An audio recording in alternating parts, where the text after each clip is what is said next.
Hello everyone, I am सार्थक, senior faculty Abhimanyu IAS. तो अपना फाइनली एचएस प्रीलिम्स का जो एग्ज़ाम है वो कंडक्ट हो गया। इसका एक एनालिसिस भी कल हम लेके आए थे आपके लिए, जहां पर हमने डिस्कस किया था कि पेपर का जो लेवल था, हाउ वाज इट, राइट।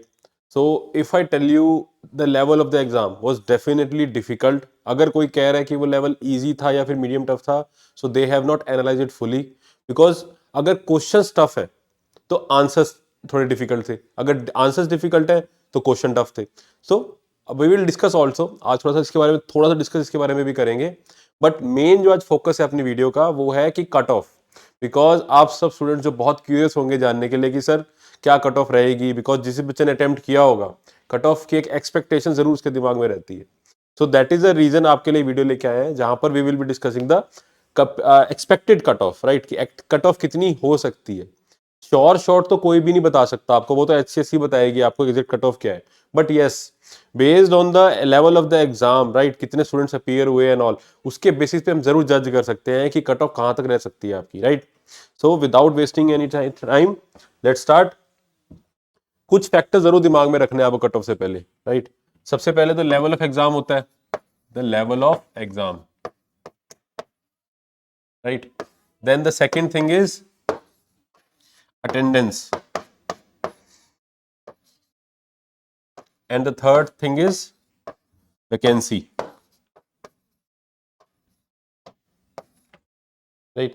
ये तीन फैक्टर्स, एचपीएससी भी इन तीन फैक्टर्स को दिमाग में रख के ही अकॉर्डिंगली कट ऑफ आपकी बनती है, राइट, एक कट ऑफ सेट होती है। तो अगर मैं बात करूं सबसे पहले लेवल ऑफ एग्जाम, तो डेफिनेटली डेफिनेटली क्या था, difficult. It was not an easier exam. Difficult in the sense कि क्वेश्चन भले ही फैक्चुअल है, आई एग्री, कुछ क्वेश्चन तो बहुत ज्यादा फैक्चुअल भी है, बट जो ऑप्शंस जिस अकॉर्डिंगली सेट कर रखे थे, स्पेशली वो जो आपके स्टेटमेंट बेस्ड थे, only one correct, only two correct, या ऑल थ्री एंड ऑल, वो वाले आपको तीनों की तीनों स्टेटमेंट है ना, जो तीनों एग्जैक्ट पता होनी चाहिए। अगर आपको एक पे भी डाउट है तो वहां आपका क्वेश्चन गलत होने के पूरे पूरे चांसेस हैं, राइट। तो वो उस क्वेश्चन को क्या बना रहे थे, टफ। नो डाउट कुछ क्वेश्चन बहुत ईजी थे, ठीक है, but all in all more number of questions were on the tougher side. Easier question जो स्ट्रेट फॉरवर्ड आपके पॉलिटी, इनफैक्ट अगर मैं पॉलिटी की बात करूं आपसे, तो पॉलिटी के अंदर भी आपके कुछ क्वेश्चन तो इजी हैं, प्राइमा फेसी आपको इजी लगेंगे स्ट्रेट फॉरवर्ड, लेकिन जब आप अटेम्प्ट करने लगोगे उनमें भी आपको तीनों स्टेटमेंट लाइक आर्टिकल्स पूछे हुए। आर्टिकल्स आपका अगर एक भी आर्टिकल गलत हो गया तो आपका क्वेश्चन गया वहीं पर, राइट। आपको एग्जैक्ट आर्टिकल्स पता होने चाहिए। पहले क्या होता था, मैच द फॉलोइंग या ऑप्शंस वगैरह से आपको सारे ना पता हो, दो से पता हो तब भी काम चल जाता था, बट इस बार ऐसा नहीं था, राइट। ये चीज थोड़ी सी इसको क्या बनाती है, टिपिकल बनाती है। See this is also very important, ये चीज एनालाइज करनी बहुत जरूरी है नेक्स्ट ईयर के लिए। सो अकॉर्डिंगली हम उसी के लिए प्रिपेयर करते हैं, राइट। अब एक चीज और भी है कि अगर एग्जाम टफ था तो सिर्फ आपके लिए नहीं, सबके लिए टफ था। तो दिस इज द थिंग, ये की होती है यहां पर, एक ऑफिसर लाइक क्वालिटी भी चेक होती है कि आपको कैसे टफर सिचुएशन में वो काम रह के पेपर को अटेम्प्ट करना था, ये चीज चेक करी जाती है। इसीलिए पेपर इस हिसाब से सेट भी होता है कहीं ना कहीं, यस और नो। तो accordingly accordingly exam was definitely difficult, but it was difficult for all. तो ऐसा नहीं है कि एग्जाम डिफिकल्ट है तो कट ऑफ ऊपर ही जाएगी, कट ऑफ डेफिनेटली इसकी वजह से नीचे ही जाएगी। Last year comparatively definitely cut off नीचे जानी चाहिए, यस और no, right, okay. The second thing, the second thing is the attendance. इस बार भी अराउंड 40% स्टूडेंट्स, राइट, 40% स्टूडेंट्स ने ही एग्जाम दिया है। लास्ट ईयर भी समवॉट दिस मच अटेंडेंस इतनी ही थी, 40% के अराउंड की अटेंडेंस रही थी। तो अगर हम कंपेयर करें लास्ट ईयर से, अटेंडेंस ऑलमोस्ट सिमिलर थी लास्ट ईयर जितनी ही, right. Yes, no doubt attendance कम आई, 40% attendance is very less attendance. तो उसकी वजह से भी कट ऑफ आपकी क्या जानी चाहिए, कहीं ना कहीं नीचे ही रहेगी, ज्यादा हायर साइड नहीं जाएगी, right. And the third thing is the vacancies this year compare to the last time. इस बार वैकेंसी क्या है आपकी, ज्यादा है, right, vacancies on the higher side. तो अगर वैकेंसी ज्यादा होंगी तो डेफिनेटली प्री में बच्चे ज्यादा क्लियर होंगे compare to the last year. तो अगर प्री में ज्यादा बच्चे क्लियर, उसका मतलब कट ऑफ आपकी नीचे जानी चाहिए। अगर कट ऑफ हाई रहेगी तो कम बच्चे वो क्लियर कर पाएंगे उसको, तो कट ऑफ उसकी वजह से कहीं ना कहीं लोअर साइड पे ही रहने वाली है आपकी, right. So all these are indicating what, that the cut off should go down. Cut off आपकी कम वाली, आपकी लोअर साइड ही रहनी चाहिए। आ रही बात समझ में, यस और no. So if I predict, अगर मैं आपको प्रिडिक्शन दूं, right, so let me give you the prediction here. तो this is the prediction, right. हमारी तरफ से अगर हमसे कट ऑफ प्रेडिक्ट करें तो दिस विल बी प्रेडिक्शन कि जनरल की 50 +-3, ऊपर भी 3 शायद 3 हो सकती है, नीचे भी 3 हो सकती है, बिकॉज 50% स्कोर तो कहीं ना कहीं आएगा ही आएगा। इससे नीचे थोड़ी जा सकती है, थोड़ी सी ऊपर भी जा सकती है, और मेरी प्रेडिक्शन के अकॉर्डिंग इसके नीचे जानी चाहिए, ऊपर ज्यादा नहीं जानी चाहिए। बट एचपीएससी का कोई इतना भरोसा भी आप एकदम से नहीं कर सकते कि हम बता देंगे इतने नंबर तो उतने ही आएंगे।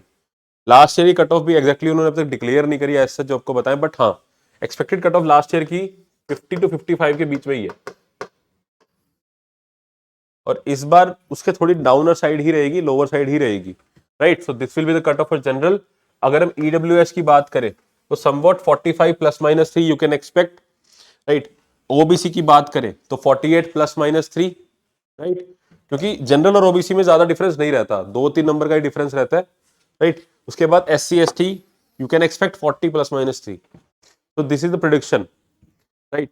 तो अगर आपके जनरल कैटेगरी से अगर आप हो और आपके कट ऑफ एनालिसिस आंसर की के बेसिस पे अगर आपके 50 के अराउंड में मार्क्स बन रहे हैं ना, अगर मैं कहूँगा 50 से थोड़े नीचे भी बन रहे हैं, 2-3 नंबर 50 से नीचे भी हैं, right, so you can definitely, अगर आप 50 के अराउंड आपका स्कोर बन रहा है, इनफैक्ट -2 भी चलेगा 40, तो definitely you should definitely go for mains. आपको मेंस के लिए डेफिनेटली प्रिपेयर करना है, अकॉर्डिंगली बाकियों के साथ भी सेम चीज है।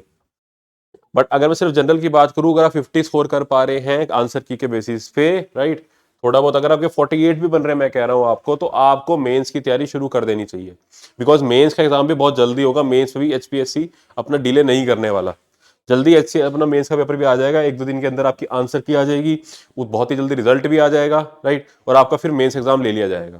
दैट इज द रीजन मैं कह रहा हूं एक भी दिन वेस्ट मत कीजिए। हाँ, एक दिन का रेस्ट ले सकते हैं आप, आज रेस्ट लीजिए, कल एग्जाम था, टेक अ ब्रेक, दिमाग को फ्रेश करना ही बहुत जरूरी है। बट जस्ट जैसे ही आपका ब्रेक पूरा होता है, आपको उसी टाइम आपके मेंस की तैयारी के लिए जुट जाना है, आंसर राइटिंग के लिए प्रैक्टिस के लिए जुट जाना है। अब आपका टाइम है मेंस का, राइट, तो अकॉर्डिंगली प्रिपेयर फॉर इट। अगर आपके 50 नहीं भी बन रहे, आपको लग रहा है कट ऑफ नहीं भी क्लियर हो रही, तब भी अगर आप मेंस की तैयारी करेंगे तो वह कहीं ना कहीं आपका नेक्स्ट ईयर के लिए आपको प्रिपेयर कर रहा है, राइट।